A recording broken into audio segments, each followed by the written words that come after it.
প্রথম থেকে পঞ্চম গণবিজ্ঞপ্তিতে আবেদনকৃতদের মাধ্যমে শূন্য পদ পূরণ না করা এবং চাকরি থেকে বঞ্চিত করার অভিযোগে বেসরকারি শিক্ষক নিবন্ধন ও প্রত্যয়ন কর্তৃপক্ষ এনটিআরসির কার্যালয়ের সামনে অবস্থান কর্মসূচি পালন করেছেন বঞ্চিতরা।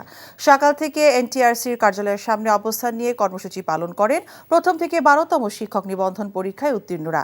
অভিযোগ করেন, বারবার আশ্বাস দেওয়া হলেও চাকরি দেওয়া হয়নি, নিয়োগ দেওয়ার নামে আকাশচুম্বী দুর্নীতি হয়েছে।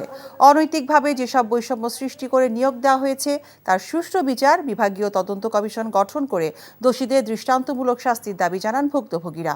দাবি আদায় না হওয়া পর্যন্ত শিক্ষকরা কার্যালয়ের সামনেই অবস্থান কর্মসূচি চালিয়ে যাওয়ারও ঘোষণা দেন। চাকরি পেয়ে গেছি। চাকরি? আপনার কি কোনো কমন সেন্স নেই? আপনি একটা মানুষের বাসায় ঢুকে পড়ছেন কিভাবে? বাসায় প্রবেশের কি নিষেধ আছে নাকি? এই অসময়ে ছাদে আসার কারণ কি? নতুন করে কারো প্রেমে পড়লেন নাকি? আমি আকাশ দেখছিলাম, আকাশ দেখতে দেখতে হারিয়ে গেলাম, হঠাৎ করে আপনি আসলেন।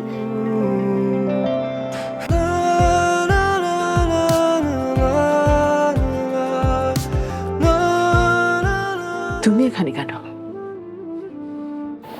আমার অনুমতি নিয়ে এখানে আসা উচিত ছিল তোমার। মা, এই ছবিটা কার? আমার ম্যাডাম এই ছবিটা দেখে প্রতিদিন কাঁদে কেন মা? এই মেয়েটা কি সব কথা বলছে? মারিয়া, তোমার কি হয়েছে? আজ এত বছর পর কি শাস্তি দিব আপনাকে বলেন তো?